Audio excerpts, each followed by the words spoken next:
আল্লাহর প্রিয় নবী হিজরত তিনি করবেন, ইসলামের প্রচার প্রসার মাত্র নতুন নতুন অবস্থা, নবীজি চলে যাবেন। এই সংবাদ শুনলেন সাইয়েদনা আবু বকর সিদ্দিক রাদিয়াল্লাহু তাআলা আনহু। সাইয়েদনা আবু বকর সিদ্দিক রাদিয়াল্লাহু তাআলা আনহু বললেন, ইয়া রাসূলুল্লাহ, ইয়া হাবিবাল্লাহ, আমিও তো কুরাইশ বংশের মানুষ, আমিও তো কুরাইশ বংশের লোক, আমি আপনার সাহাবী, প্রথম সাহাবী, শ্রেষ্ঠ সাহাবী। ইয়া রাসূলুল্লাহ, মক্কা ছেড়ে যদি আপনি মদিনায় চলে যান, কাকে নিয়ে আমি থাকবো, কাকে নিয়ে আমি চলবো, কার চেহারা আমি দেখব? যেই মক্কায় আপনি থাকবেন না, সেই মক্কায় আমি আবু বকর থাকতে পারবো না। ইয়া রাসূলুল্লাহ, যদি হিজরত করেন, আপনার কদম মোবারকে হাত রেখে আমি আপনাকে বলছি, ইয়া রাসূলুল্লাহ, আমাকে একা ছেড়ে দিয়ে আপনি মদিনায় যাবেন না। আপনার কদম মোবারকে আমার অনুরোধ, আপনি যদি হিজরত করেন, আমি আবু বকরকে আপনি হিজরতের সঙ্গী বানাবেন। জোরে বলুন সুবহানাল্লাহ। নবীজি প্রস্তাব গ্রহণ করলেন, আবু বকর, ঠিক আছে, তোমার প্রস্তাব গ্রহণ করলাম, হিজরত যদি করি তোমাকে আমি সঙ্গী নিব। কিন্তু আল্লাহর প্রিয় নবী কোন দিন হিজরত করবেন, কোন মাসে করবেন, কি সকাল বেলায় করবেন, না সন্ধ্যা বেলায় করবেন, না রাত্রে বেলায় করবেন, কখন করবেন, কোন মাসে করবেন, কোন দিন করবেন, কোন মাসে করবেন, কোন অবস্থায় করবেন, নির্দিষ্ট করে আল্লাহ রসুল বলেন নাই। আল্লাহর প্রিয় নবী প্রায় 2.5 মাস পরেন আল্লাহর পক্ষ থেকে হিজরত করার যখন পরিপূর্ণ ইজাজত পেয়ে গেলেন, রাত গভীর রজনীর মধ্যে আল্লাহর নবী নিজ বিছানার মধ্যে শের খোদা আলীকে শোয়াই দিলেন, আলীকে বিছানায় শোয়াই দিলেন। হযরত আলী শুয়ে রইলেন, রসুল চলে যাচ্ছেন। কাফেররা রসুল্লাহকে তলব করছে মারার জন্য, কিন্তু আমার ভাইয়েরা বলুন, রসুল্লাহর হেফাজতকারীকে? জোরে সোরে বলুন না কে? আল্লাহ যার হেফাজতকারী, তার কেউ কোনো ক্ষতি করতে পারবেনি। আরো জোরে বলুন না, পারবেনি। রাত ভর তীর বর্ষম বল্লম তরবারি নিয়ে প্রস্তুত কাফেরের বাচ্চারা রসুল্লাহকে কতল করে ফেলবে, রসুল্লাহকে মেরে ফেলবে। আল্লাহ পাক জিবরাইল মারফত রসুল্লাহকে জানিয়ে দিয়ে গেলেন, রসুল হিজরত শুরু করবেন। ও আদা করেছেন আবু বকরের সাথে, যদি হিজরত করে আবু বকরকে সঙ্গী নেবেন। রাত প্রায় 2:30 থেকে 3টা গভীর রজনীর মধ্যে রসুল্লাহ একা একা হিজরত শুরু করলেন। ঘর মোবারক থেকে, হুজরাত থেকে রসুল চলে যাচ্ছেন। যাওয়ার টাইমে নিয়ে যাবেন আবু বকর সিদ্দিককে ওয়াদা মোতাবেক।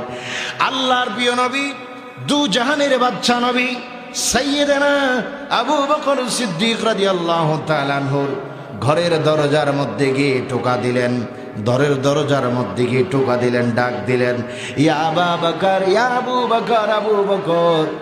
এই মাত্র ডাক দেওয়ার সঙ্গে সঙ্গে সাইয়েদনা আবু বকর সিদ্দিক 1টা সেকেন্ড দেরি করলেন না, সঙ্গে সঙ্গে বললেন, ইয়া রাসূলুল্লাহ লাব্বাইক, ইয়া রাসূলুল্লাহ লাব্বাইক, লাব্বাইক, লাব্বাইক। আমার নবী চোখের পানি মোবারক ছেড়ে বলে, আবু বকর, নিশি রজনীর মধ্যে তোমার ঘরের মধ্যে এসে আমি তোমাকে ডাক দিলাম, এমন টাইমে এসে তোমার ঘরে আমি তোমাকে ডাক দিলাম, যেই টাইমে মানুষ একটু আরাম করে, মানুষ একটু বিশ্রাম করে। আবু বকর, এক ডাকের সঙ্গে সঙ্গে কিভাবে তুমি ইয়া রাসূলুল্লাহ বলতে পেরেছো? সাইয়েদনা আবু বকর চোখের পানি ছেড়ে বলে, ইয়া রাসূলুল্লাহ, ইয়া হাবিবাল্লাহ, এখন থেকে প্রায় 2.5 মাস আগে আপনি হিজরত করবেন বলেছেন, আমাকে সঙ্গী নেবেন বলেছেন। যেই দিন আপনি আমাকে বলেছেন হিজরতের সঙ্গী বানাবেন, সেই দিন থেকে রাত যখন হয়ে যায়, আমি আবু বকর আমার ঘরের মধ্যে প্রবেশ করে আমার ঘরের দরজা লাগিয়ে, আমি আমার পিঠটা দরজার সঙ্গে লাগিয়ে দাঁড়িয়ে থাকি, আল্লাহর নবী কখন আমাকে ডাক দিবে। জোরে বলুন সুবহানাল্লাহ। আল্লাহর প্রিয় নবী সিদ্দিক একবারে ঘর থেকে রওনা দিলেন। মরুভূমির পথ, ইট পাথর কণা বালু, আল্লাহর নবী হাঁটছেন। আবু বকর সিদ্দিক রসুলে পাকের একবার ডান পাশে চলে যায় দৌড় দিয়ে, আবার দৌড় দিয়ে বাম পাশে চলে যায়, আবার রসুলে পাকের পিছনে চলে যায়, আবার রসুলে পাকের সামনে চলে যায়, একবার ডানে আবার বামে, আবার সামনে আবার পিছনে। সিদ্দিক আকবর চতুর্দিকে গড়াগড়ি করে, দৌড়াদৌড়ি করে, চতুর্দিকে চটপট করে। আবু বকর রে, ও আবু বকর, হাঁটতেছ হাঁটতেছ, সোজা সুজি তুমি হাঁটো কেন? তুমি আমার পিছনে একবার, কেন আমার সামনে, কেন আমার পিছনে, কেন আমার ডানে বামে? সাইয়েদেনা আবু বকর সিদ্দিক বলে, ইয়া রাসূলুল্লাহ, ইয়া হাবিবাল্লাহ, আমরা যে হিজরত করে চলে যাচ্ছি, কাফেররা গোপনে হয়তো রাস্তায় লুকিয়ে থেকে আপনাকে পাথর মারতে পারে, তীর মারতে পারে, বা বর্ষা মারতে পারে। ইয়া রাসূলুল্লাহ, ইয়া হাবিবাল্লাহ, যদি কোনো কাফের যদি গোপন থেকে যদি তীর মারে, কোনো কাফের যদি গোপনে থেকে যদি পাথর মারে, ওই পাথর যেন আপনি রাসূলুল্লাহর নূরানি শরীর মোবারকে না লাগে, ওই পাথর যেন আমি আবু বকরের গায়ে লাগে। জোরে বলুন সুবহানাল্লাহ। এমন ভাবে ভালোবেসেছেন, নিজের জীবনের বিনিময়ে ভালোবেসেছেন। তীর যদি খেতে হয় আমি খাবো, পাথরের আঘাত যদি খেতে হয় আমি খাবো, বর্ষার আঘাত যদি খেতে হয় আমি খাবো, তরবারির আঘাত যদি খেতে হয় আমি খাবো। আমার জীবন থাকতে আমার নবীর যাতে কোনো ক্ষতি না হয়।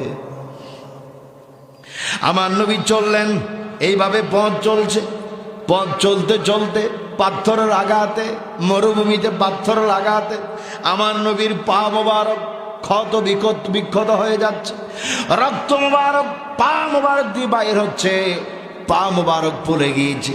আল্লাহর নবী বলেন, আবু বকর রে, চলো, ওই যে সওর পর্বত দেখা যায়, সওর পর্বতের উপরে আমরা সেখানে গুহায় অবস্থান করব, রাতটা কোনো মতে আমরা পার করব, এখানে কয়েকদিন থেকে আমরা তারপরে আমরা মদিনার উদ্দেশ্য সফর করব। সাইয়েদনা আবু বকর দেখলেন নবীজি পা মোবারক থেকে খুন মোবারক বাইর হচ্ছে, রক্ত মোবারক বাইর হচ্ছে। আবু বকর সিদ্দিক আর সহ্য করতে পারলেন না। ইয়া রাসূলুল্লাহ, ইয়া হাবিবাল্লাহ, আপনার পা মোবারক থেকে রক্ত মোবারক বাইর হচ্ছে, আপনি আর হাঁটার প্রয়োজন নাই, আপনি আমার পিঠ মোবারকের উপর বসুন, আমার পিঠ মোবারকের উপর উঠুন, আমি আবু বকর আমার কাঁধে করে ওই 2.5 মাইল উপরে সওর পর্বতের গুহায় আপনাকে পৌঁছাই দিব। জোরে বলুন সুবহানাল্লাহ। ইয়া রাসূলুল্লাহ, ইয়া হাবিবাল্লাহ, হুজুর আপনি তো আমার পিঠের উপরে, আমার কাঁধে। ইয়া রাসূলুল্লাহ, কোন মানুষ যদি কোনো মানুষের পিঠে আরোহণ করে, মানুষের একটা ওজন আছে। ইয়া রাসূলুল্লাহ, আপনি আমার পিঠের উপরে, কিন্তু ইয়া রাসূলুল্লাহ, আপনি যে আমার পিঠের উপরে, আমার কোনো ওজন লাগে না, আমার কোনো কষ্ট লাগে না, আমার কোনো ওজন হয় না, আপনি আমার পিছনে। আমার নবী বলে, আবু বকর রে, তুমি আমাকে এখনো চিনতে পারো না রে আবু বকর, তুমি আমাকে অন্য কোন নবীর মতো নবী করো না। আবু বকর, তোমার পিছনে রাহমাতুল লিল আলামিন আরোহণ করেছে, তুমি সওর পর্বতের উপরে যাচ্ছ। আবু বকর রে, কেন তোমার কাছে আমার ওজন লাগবে? আমাকে তুমি চিনো না, আমি হচ্ছে নূরের তৈরি, নূরের কোনো ওজন থাকে না। জোরে বলুন সুবহানাল্লাহ। সাইয়েদেনা আবু বকর সিদ্দিক রাদিয়াল্লাহু তাআলা আনহু ইন্তেকালের মুহূর্ত যখন হয়ে গেল, সাইয়েদানা আবু বকর সিদ্দিক হযরত আলী রাদিয়াল্লাহু তাআলা আনহুকে ডাক দিলেন। হযরত আলীকে ডাক দিলেন, আলী, আমি মনে হয় আর বেশি দিন আমি থাকবো না। আলী, তোমার কাছে আমার একটা অনুরোধ, একটা আবদার। আমি আবু বকর যদি মরে যাই, আমি আবু বকরের ইন্তেকালের পর তুমি আলী নিজ হাত মোবারক দ্বারা আমি আবু বকরকে একটু বিদায় গোসলটা দিয়ে দিবে, শেষ গোসল আমাকে দিয়ে দিবি, তোমার নিজ হাতে আমাকে দিবে। হযরত আলী বলেন, এ খলিফাতুর রাসূল, আপনি মরে যাবেন কিভাবে আপনি বুঝলেন, কেমনে বুঝলেন? নবীজির হাদিস শরীফ আমি শুনেছি, নবীজি বলেছেন মৃত্যুর প্রথম আলামত হলো আপন মানুষকে ঘন ঘন দেখা, স্বপ্নে আপন মানুষের বেশি বেশি সাক্ষাৎ লাভ করা। আলী, আজকে অনেক দিন যাবত আমি ঘুম যাইতে পারি না। আমার চোখ লাগা মাত্র আমি আমার দয়াল নবীকে আমি স্বপ্ন যোগে দেখতে পারি। শুধু নবী আমাকে ডাক দেয়, আবু বকর রে আবু বকর, আর কত তুমি আমার থেকে দূরে থাকবি, আয় আবু বকর, আমি নবী তোমার জন্য অপেক্ষায় আছি। আলী, শুধু এই স্বপ্ন আমি দেখতে পারি। আমি বুঝে গেলাম বেশি দিন আমি থাকবো না। তবে আমি আলী, আমি আবু বকর দুনিয়ার থেকে যাওয়ার পূর্বে তোমার কাছে আমার কিছু আবদার রয়েছে, আমার আবদার পূরণ করবে। আলী, প্রথম আবদার হলো আমার ইন্তেকালের পরে তোমার নিজ হাতে আমি আবু বকরকে তুমি একটু গোসলটা দিয়ে দিবা, বিদায় গোসল দিয়ে দিবা। এই খলিফাতুর রাসূল ওমর এখনো জিন্দা, উসমান গনি এখনো জিন্দা, লক্ষ লক্ষ সাহাবায়ে কেরাম রয়েছে।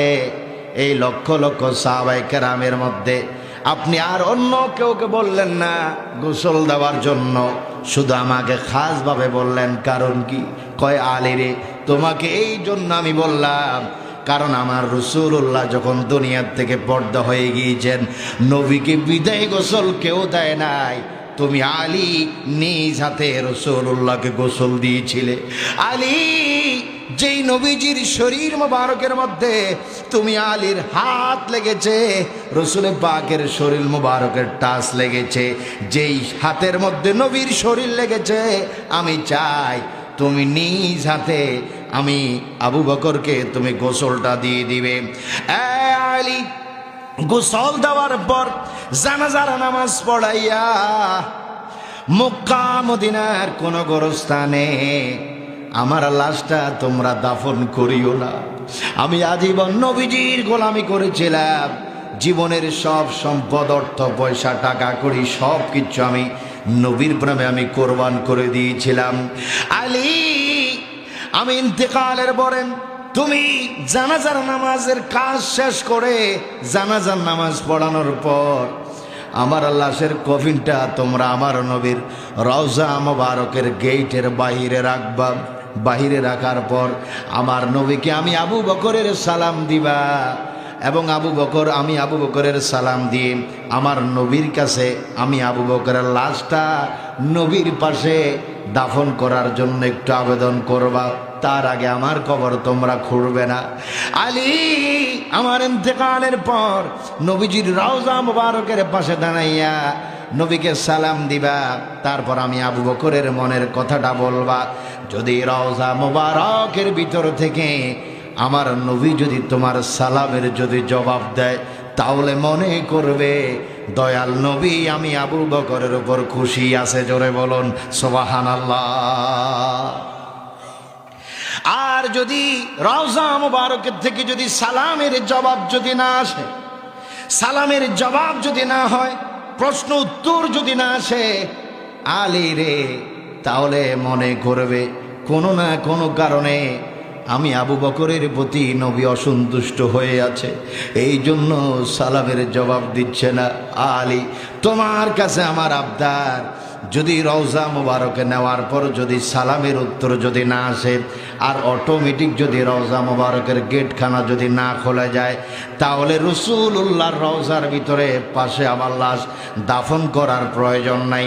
আমার লাশটা তোমরা জান্নাতুল বাকিতে নিয়ে আমি আবু বকরের লাশ তোমরা দাফন করে দিও। হযরত আবু বকর শাওয়াহিদুন নবুওয়াত আল্লামা আব্দুর রহমান নুরউদ্দিন জামি রাদিয়াল্লাহু তাআলা আনহু এই বয়ানটি বর্ণনা করছেন। সিদ্দিক আকবর ইন্তেকাল করলেন, সৈয়দনা আবু বকর রফাত হয়ে গেলেন। হযরত আলী নিজ হাতে আবু বকর সিদ্দিককে গোসল দিলেন। এবার মসজিদ নববীর পাশে বাইরে হযরত ওমর আল ফারুক জানাজার ইমামতি করেন। এবার লাশটা আল্লাহু রাব্বি মুহাম্মদ নবী, আল্লাহু রাব্বি মুহাম্মদ নবী বলে বলে লাশটা নবীজির রওজা মুবারকের গেটের বাইরে লাশটা রাখা হলো। রাখলেন হযরত আলী সিদ্দিক আকবর রসিয়ত মোতাবেক রওজা মুবারকের গেটের বাহিরে দাঁড়িয়ে সালাম দিচ্ছেন, আসসালামু আলাইকা ইয়া রাসূলুল্লাহ। সবাই পড়ুন, আসসালামু আলাইকা ইয়া রাসূলুল্লাহ, আসসালামু আলাইকা ইয়া হাবিবাল্লাহ। একবার সালাম দিলেন, কোনো উত্তর নাই। দুইবার সালাম দিলেন, কোনো উত্তর নাই। তিনবার সালাম দিলেন, কোনো উত্তর নাই। রাসূলুল্লাহর কাছে ডাক দিয়ে বললেন, ইয়া রাসূলুল্লাহ, আপনার আবু বকরের ইন্তেকাল হয়েছে। আপনার আবু বকর বলেছে তার লাশটা কোথাও যাতে দাফন না করি। আপনি রওজা মোবারক থেকে বলার জন্য কোথায় আবু বকরের লাশ দাফন হবে। ইয়া রাসূলুল্লাহ, সালাম দিলাম একবার, সালাম দিলাম দুইবার, সালাম দিলাম তিনবার। রসুল কেন রওজা মুবারক থেকে সালামের জবাব দেয় না? ফাঁকি দিয়ে আমার জ্ঞানী গণে বায়রাম, সবাই একটু মোহাব্বত নিয়ে আওয়াজ দিয়ে বলুন, আমার নবী কি রওজা মুবারকে মরানা জিন্দা? আরো জোরে বলুন না, মরানা জিন্দা। নবীকে জিন্দা রাখছেন কে? আরো জোরে বলুন না কে? আমরা মদিনা শরীফ যাই, মরা নবী না জিন্দা নবী? আরো জোরে বলুন না, মরা নবী না জিন্দা নবী? নবীকে যে সালাম দিচ্ছি 5 ওয়াক্ত নামাজের মধ্যে, আসসালামু আলাইকা আইয়ুহান নাবিয়্যু ওয়া রাহমাতুল্লাহি ওয়া বারাকাতুহু, কি মরা নবী না জিন্দা নবী? আল্লামা ইমাম গাজ্জালী রাদিয়াল্লাহু তাআলা আনহু বলেন, কেউ যদি নিজের নামাজকে যদি মেরাজ বানাতে চায়, আসসালাতু মিফতাহুল জান্নাহ, কেউ যদি বানাতে চায় নিজের নামাজকে, আল্লামা ইমাম গাজ্জালী হুজ্জাতুল ইসলাম তিনি বলছেন, যখন নামাজ পড়বে আর নামাজের মধ্যে যখন তাশাহুদ পড়বে আর তাশাহুদের মধ্যে যখন বলবে আসসালামু আলাইকা আইয়ুহান নাবিয়্যু ওয়া রাহমাতুল্লাহি ওয়া বারাকাতুহু, তখন অন্তরের দ্বারা কল্পনা করবে, খেয়াল করবে, রসুল আমাকে দেখতে পাচ্ছে, আমিও রসুলকে দেখতে পাচ্ছি। যদি রসুলকে দেখা না যায়, এই খেয়াল অন্তরে আনবে যে রসুল অবশ্যই অবশ্যই তাকে দেখতে পাচ্ছে, তার সালামের জবাব দিচ্ছে। আল্লামা ইমাম গাজ্জালী রাদিয়াল্লাহু আনহু বলেন, কেউ যদি নামাজে যদি রসুলুল্লাহকে হাজির নাজির মনে করে যদি কেউ সালাম দিতে পারে, ওই সালামের কারণে ওই ব্যক্তির নামাজ হয়ে যাবে মেরাজ এবং বেহেশতের দরজা খোলার চাবি। জোরে বলুন সুবহানাল্লাহ। হযরত আলী সালাম দিলেন একবার, দুইবার, তিনবার। সালাম দেওয়ার পর যখন সালামের কোনো উত্তর নাই, হযরত আলী ওই আবু বকর ওসিয়ত মোতাবেক লাশটা রওজা মোবারকের বাহির থেকে উঠিয়ে নিয়ে যাবেন জান্নাতুল বাকিতে, কারণ রসুল সালামের জবাব দেয়। আলী মনে করেছি কোনো কারণে রসুল বুঝি আবু বকরের উপর মনে কষ্ট রয়েছে। লাশের খাটটা যখন কাঁধে তুলবেন, কাঁধে নিবেন, এই টাইমে সাইয়েদানা আলী বলে, আমি আবু বকরের লাশ যখন আমার কাঁধে নিব সাহাবায়ে কেরামদেরকে নিয়ে, ওই মুহূর্তে আমি একটি আওয়াজ শুনলাম রওজা মোবারক থেকে। আল্লাহর নবী, দু জাহানের বাদশা নবী রওজা মোবারক থেকে আওয়াজ দিয়ে বলছে, আলী আলী, হাবিবকে কোথায় নিয়ে যাচ্ছ? হাবিবকে হাবিবের পাশে দাফন করে দাও। আমি রাসূলুল্লাহ আবু বকরের লাশ রিসিভ করার জন্য তার কবরের মধ্যে আমি অপেক্ষায় আছি। জোরে বলুন সুবহানাল্লাহ। নারে তাকবীর, নারে রিসালাত, মাওলানা মারুফ বিল্লাহ সাহেব।